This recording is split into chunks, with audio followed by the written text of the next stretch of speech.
Imaginez un instant. Une vallée écrasée par le soleil de Judée. Deux armées qui se font face, figées dans la peur. Et entre elles, un seul homme. Un géant. Une silhouette si imposante que le sol semble trembler sous ses pas. Une armure de bronze qui pèse autant qu'un homme adulte. Une lance dont la pointe seule pourrait fendre un crâne en deux. Et face à lui, bientôt, un adolescent. Un berger venu apporter du pain et du fromage à ses frères. Sans casque, sans cuirasse, sans épée. Juste un bâton, une fronde et 5 pierres ramassées dans le lit d'un torrent. Ce qui va se passer dans cette vallée va traverser 3000 années d'histoire. Cette scène, vous croyez la connaître. Mais je vous le dis tout de suite, vous n'en connaissez qu'une moitié. La partie visible, celle que l'on raconte aux enfants.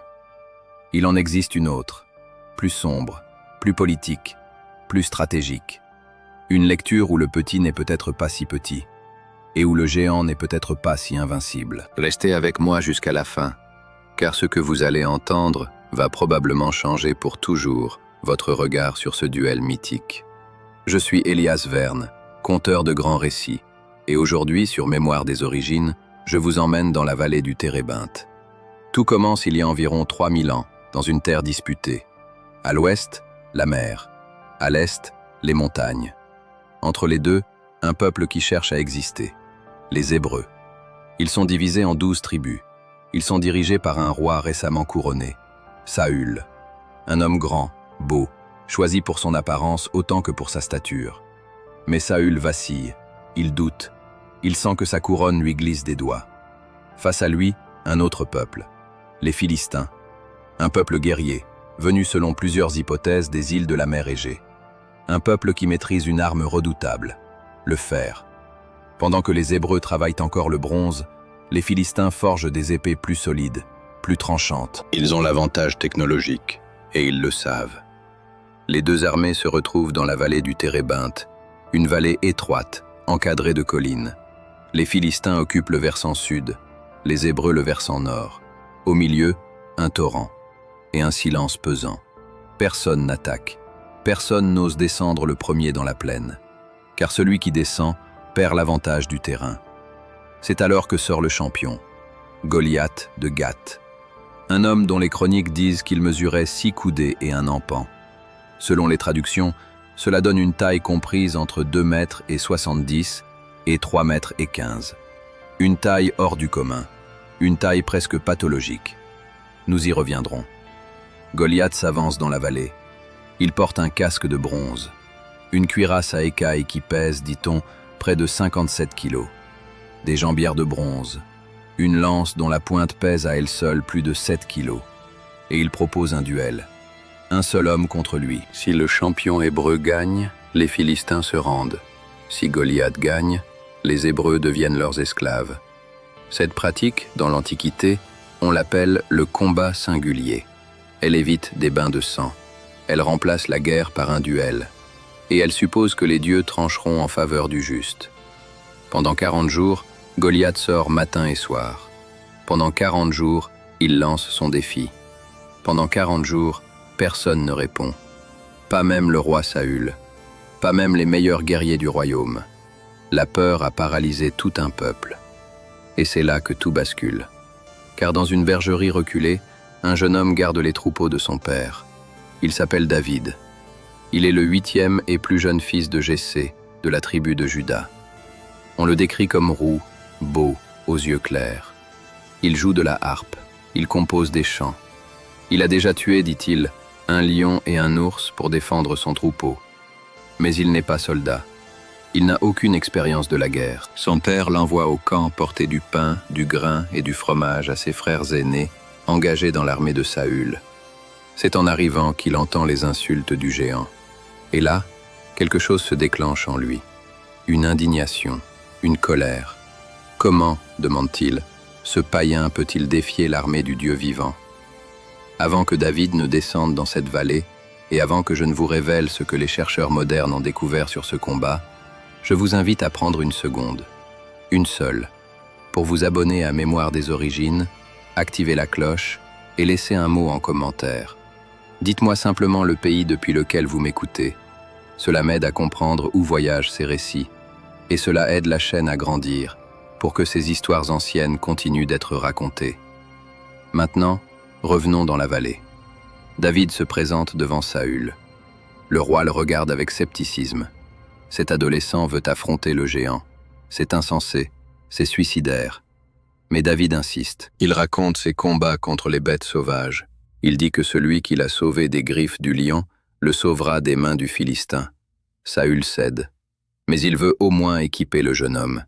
Il lui donne sa propre armure, son casque, sa cuirasse, son épée. David essaie de marcher avec, et il s'arrête. L'armure est trop lourde, trop encombrante. Il n'a pas appris à se battre avec ces choses-là. Il l'enlève, il rend l'épée, il rend le casque, et il repart en tunique, comme il était venu. Sur son chemin vers la vallée, il s'arrête près d'un torrent. Il se penche.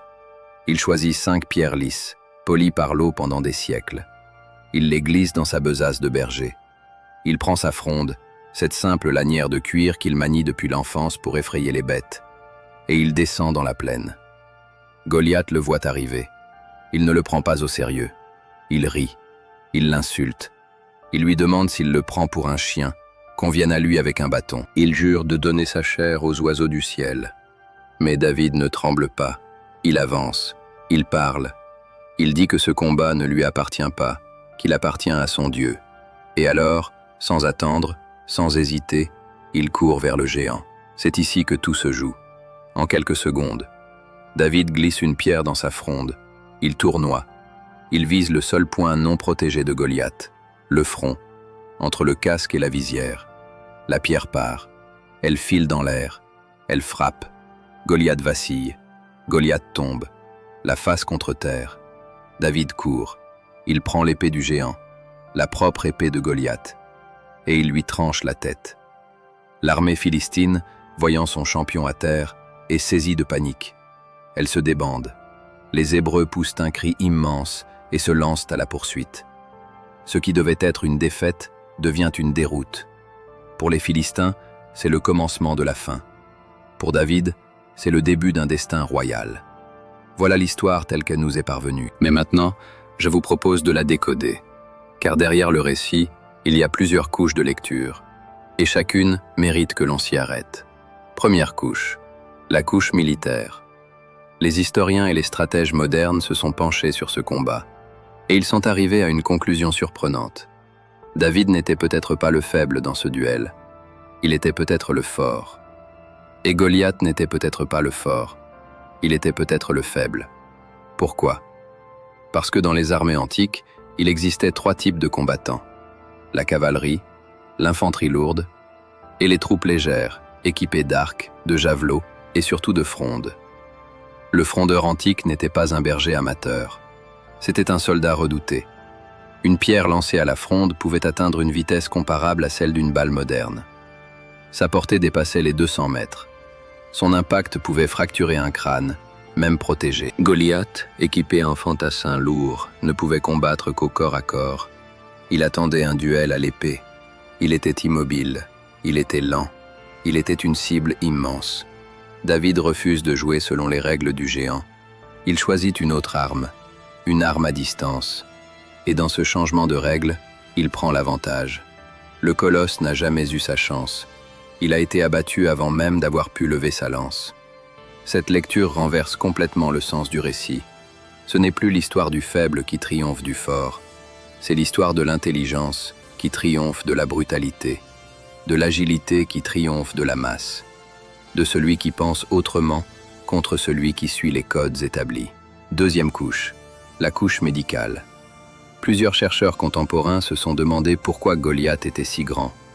Et ils ont émis une hypothèse fascinante. Le géant pourrait avoir souffert d'un trouble appelé acromégalie, une affection de l'hypophyse qui provoque une croissance anormale. Cette maladie a un effet secondaire connu. Elle réduit le champ visuel. Elle peut provoquer une vision double. Elle ralentit les mouvements. Cela expliquerait pourquoi Goliath demande qu'on lui amène un guerrier plutôt que d'aller le chercher. Cela expliquerait pourquoi il avance lentement, accompagné d'un porteur de bouclier. Cela expliquerait pourquoi il n'a pas vu venir la pierre. Le géant n'était peut-être pas seulement grand, il était peut-être malade, vulnérable, limité, et David, en stratège instinctif, a peut-être senti cette faille avant même de descendre dans la vallée. Troisième couche, la couche symbolique. Et c'est là que le récit prend toute sa puissance. Car au-delà des faits, il existe un message. David représente une certaine idée. L'idée que la grandeur ne se mesure pas à la taille, que le pouvoir réel n'est pas dans l'armure, mais dans la conviction, que la confiance peut renverser des montagnes. Cette histoire a traversé les siècles parce qu'elle parle à chacun d'entre nous. Chaque personne, à un moment de sa vie, se trouve face à son propre Goliath.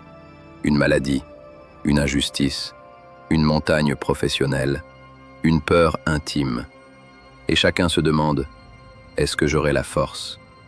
Le récit répond, oui, à condition de ne pas combattre avec les armes de l'autre, à condition de trouver les vôtres, à condition de descendre dans le torrent, de ramasser vos 5 pierres, c'est-à-dire vos compétences, vos talents, vos expériences, et de viser juste.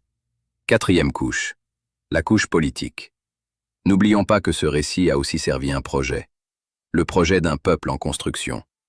En racontant comment un berger devient roi par le mérite et non par la naissance, le texte fonde une légitimité. Il dit que le pouvoir vient de la justice et non du sang, que les humbles peuvent être choisis, que l'avenir d'une nation peut se jouer sur le courage d'un seul. C'est aussi une réponse à Saül. Le roi à la taille de géant, mais au cœur de roseau. Le roi qui sera détrôné par celui qui l'a d'abord méprisé. Cinquième couche, et j'approche de la fin. La couche universelle. Cette image du petit qui terrasse le grand est devenue un archétype. On la retrouve dans des dizaines de cultures. Le héros enfantin face au monstre, le pauvre face au tyran, du petit pousset face à l'ogre, à toutes les histoires de résistance face à l'oppression. David est devenu le nom même de cette inversion. Quand un petit pays affronte un grand, on parle d'un David contre Goliath. Quand une jeune entreprise défie un empire industriel, on parle d'un David contre Goliath. Quand une voix isolée s'oppose à un pouvoir établi, on parle d'un David contre Goliath. 3000 ans plus tard, la pierre vole encore. Voilà pourquoi cette histoire n'est pas un simple récit pour enfants. C'est une grammaire, une grille de lecture du monde, un outil pour comprendre les rapports de force, un guide pour celui qui se sent petit, écrasé, sans chance. Souvenez-vous, lorsque vous serez face à votre Goliath, ne portez pas son armure, ne combattez pas selon ses règles. Cherchez votre torrent, ramassez vos pierres, visez juste et avancez sans trembler. La vallée du Térébinthe existe toujours, quelque part dans le sud du Levant. On peut la visiter, on peut s'y asseoir, fermer les yeux et imaginer le silence qui précéda le sifflement de la fronde. 3000 ans ont passé, mais le vent y porte encore ce souffle, celui d'un adolescent qui n'a pas baissé les yeux, celui d'un peuple qui a retenu sa respiration, celui d'un combat où, pour la première fois peut-être dans la mémoire écrite, l'esprit l'a emporté sur la force. Je suis Elias Verne. Vous venez d'écouter le combat de David et Goliath, raconté et décodé. Si ce récit vous a touché, partagez-le autour de vous.